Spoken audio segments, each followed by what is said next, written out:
olvidar el caso Pomar, ¿no? A 10 años de aquel episodio, toda una familia que desaparece, una cantidad de conjeturas que se tejen, historias de las más variadas, desde lo satánico hasta lo narco. Sin embargo, tenía que ver todo con la impericia de la policía que lo buscaba. Está justamente Federico Sever en el lugar donde ocurrió la tragedia, donde nadie veía a los Pomar cuando se hacían los rastrillajes. Fede. ¿Cómo te va, Silvia? Hubo una persona que los vio. Una persona que los vio y yo te voy a contar enseguida qué pasó con esa persona que vio el auto de los Pomar 2 veces en muy poco tiempo. ¿Qué pasó con esa denuncia y qué pasó en la policía con esa denuncia? Pero nosotros estamos en el lugar donde el capítulo del caso Pomar, o donde este caso Pomar en realidad escribió el capítulo más doloroso y más crudo, el más real. A veces las historias se resumen en un título. Los Pomar, los 4 Pomar aparecieron en este lugar. Nosotros estamos al costado de la ruta 31, entre Carmen de Areco y Salto. Es al norte de la provincia de Buenos Aires. En este lugar, exactamente en este lugar, se accidentaron los Pomar. Y fue un accidente. El auto que venía por la ruta 31 desde... en realidad había partido desde Mármol o José Mármol en la provincia de Buenos Aires, al sur de la capital federal, y el destino final era Pergamino. En un momento esta ruta, que era un desastre, no estaba como está ahora. Esta ruta 31 que era ciertamente un desastre. El auto de los Pomar, un Fiat Duna Weekend rojo, mordió un pozo, y esto lo determinaron las pericias después. Después de morder ese pozo, el auto se desvió, cayó por este barranco, impactó en esta especie de canaleta o desagüe grande que hay entre los campos, se clavó de punta, no iba rápido, iba a no más de 90 kilómetros por hora, se dio vuelta, dio una vuelta completa el auto y quedó un poquito más adelante, unos 10 metros más adelante, con el techo hundido, las ruedas hacia arriba, a unos 15 metros de la ruta. A 15 metros de la ruta, este es el dato quizás el más contundente, porque cuando yo te decía que a veces las historias se cuentan con un título, es efectivamente así. Estuvieron durante 24 días los Pomar, Fernando Pomar, el padre de familia, Gabriela Villagrán, la madre de familia, y 2 nenas muy chiquititas, Pilar y Candelaria, adentro de ese auto, o cerca de ese auto que estaba dado vuelta en este lugar durante 24 días. Cuando desde la policía de la provincia de Buenos Aires aseguraban permanentemente que había 3.000 efectivos buscándolos y que durante 24 días habían rastrillado metro a metro este tramo de la provincia de Buenos Aires sin encontrarlos. Bueno, ellos estaban acá, pero claro, la fisonomía de este lugar era distinta. Por eso digo, el título es muy crudo, es contundente y es letal y lamentable por donde se lo mire. Pero atrás o en el medio de esta historia hay un montón de cosas que vamos a ir desgranando. Entre otras, que por qué no se lo veía claramente desde la ruta. Porque, claro, acá pasan autos, camiones permanentemente. Es una ruta que se usa mucho, que conecta la ruta 7 con la ruta 8. No se lo veía porque este pasto, que hoy tiene no más de 40 centímetros, 50 centímetros de alto, era un pasto que llegaba hasta mi altura, 1,90 m, 2 metros. Y en este lugar, exactamente acá, donde yo estoy parado, estaba el auto, ese Duna Weekend rojo, dado vuelta, la trompa hacia allá, la parte trasera hacia el otro lado, hacia donde venían, y los cuerpos de los 4 afuera, con algunas cuestiones que después se fueron conociendo, que le agregaron mucho más dramatismo al caso.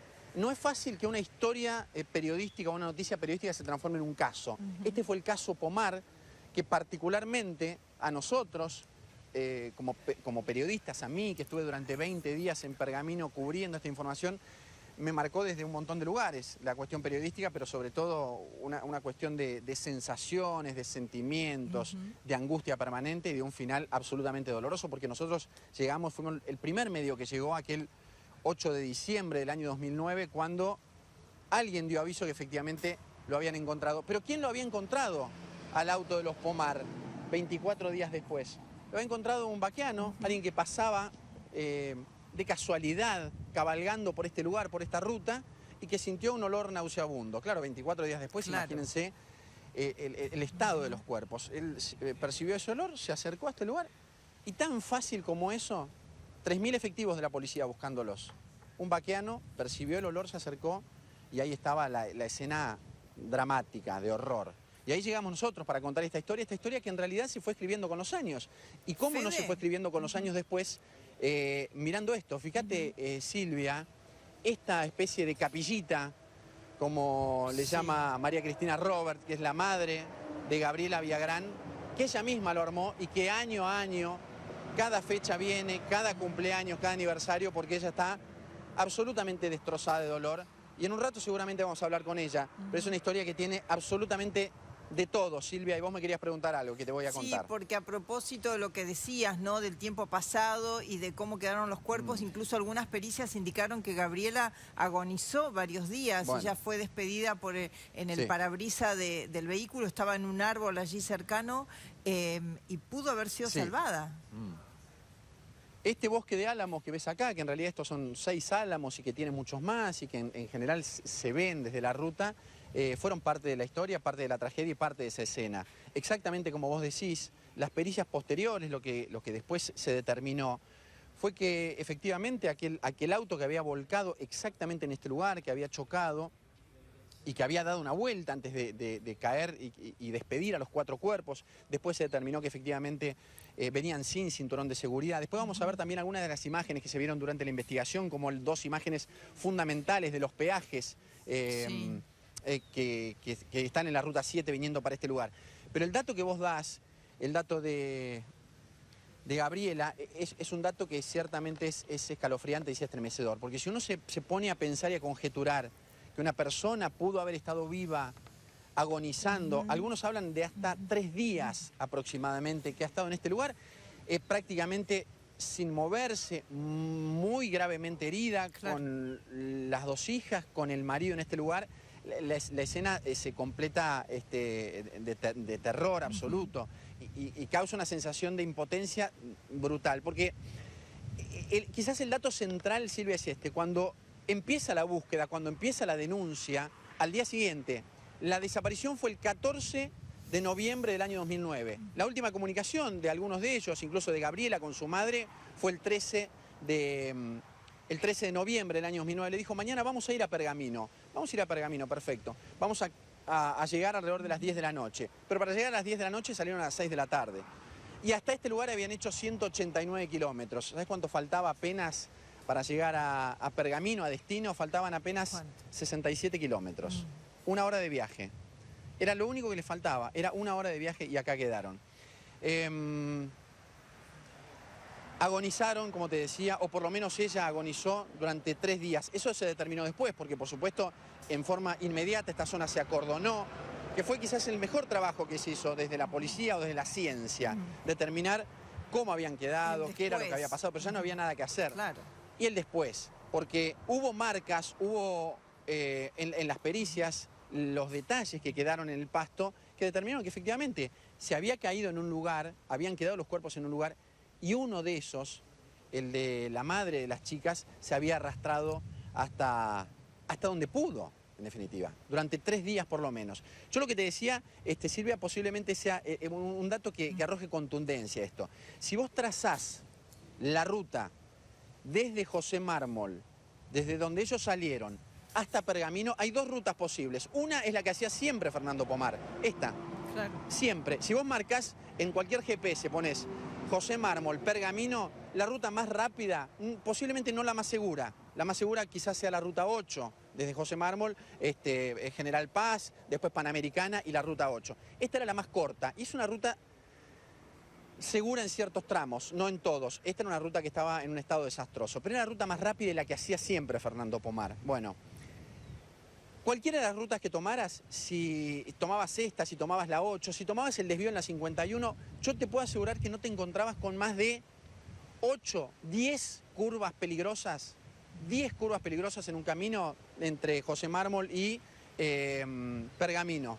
Bueno, estuvieron 24 días y esta era una de las curvas peligrosas. Esta en la que estamos nosotros, que es la famosa curva Placibat, así le llaman en la zona. Fede. Una zona que había tenido denuncias, que era complicada y que efectivamente no se registró. No se registró. Y en un rato te voy a contar qué pasó en realidad con los policías que firmaron actas diciendo que se habían bajado de los autos o de los patrulleros y que habían registrado toda esta zona. Una historia ciertamente escalofriante que marcó una época de investigación y marcó para todos esto. Cuando uno hace referencia al caso Pomar, es inevitable pensar primero en la desidia de los que lo buscaron, después en la mentira o en las mentiras que le dijeron a los familiares y por supuesto, indudablemente, en el horror y el dolor absoluto que siguen hoy sintiendo los familiares de todas esas víctimas, ¿no? Quería decirte que también por las cámaras de los peajes también se constataba cuál era la ruta que en todo caso habían tomado. Y lo que vos decís, sí, las mentiras y la impericia o la desidia, lo que en realidad determinó es que hubo una búsqueda, en todo caso relativa en las primeras horas, y después todas estas teorías que se empezaron a tejer de qué había pasado con la familia, la dejaron de buscar simplemente.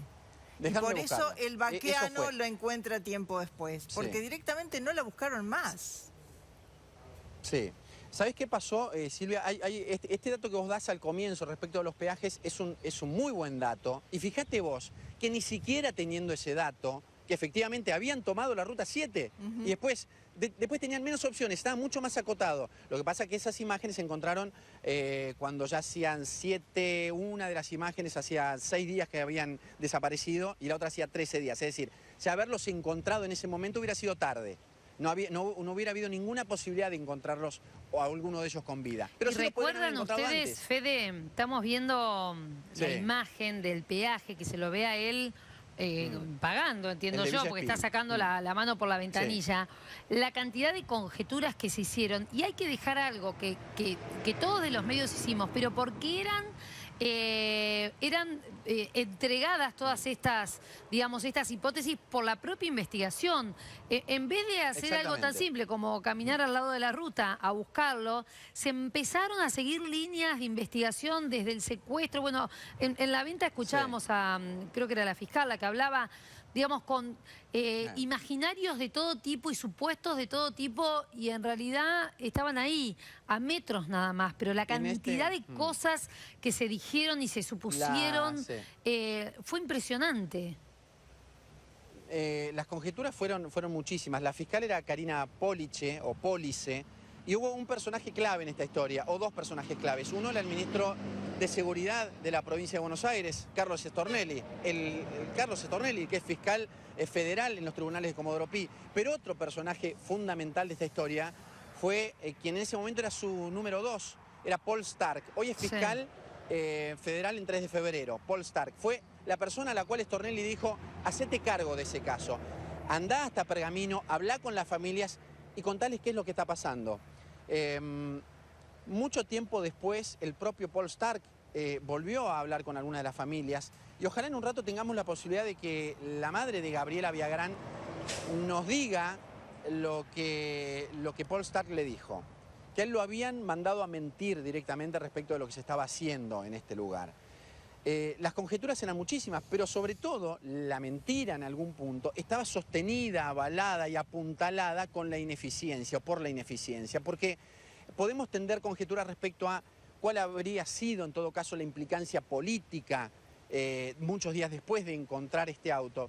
Y uno la verdad que se pone a pensar y solamente tiene la conclusión o llega a la conclusión de que fue una absoluta inoperancia, de que no se buscaba bien a las personas, no se las busca bien ahora y posiblemente esta historia va a seguir igual. Conjeturas hay muchísimas, hubo muchísimas.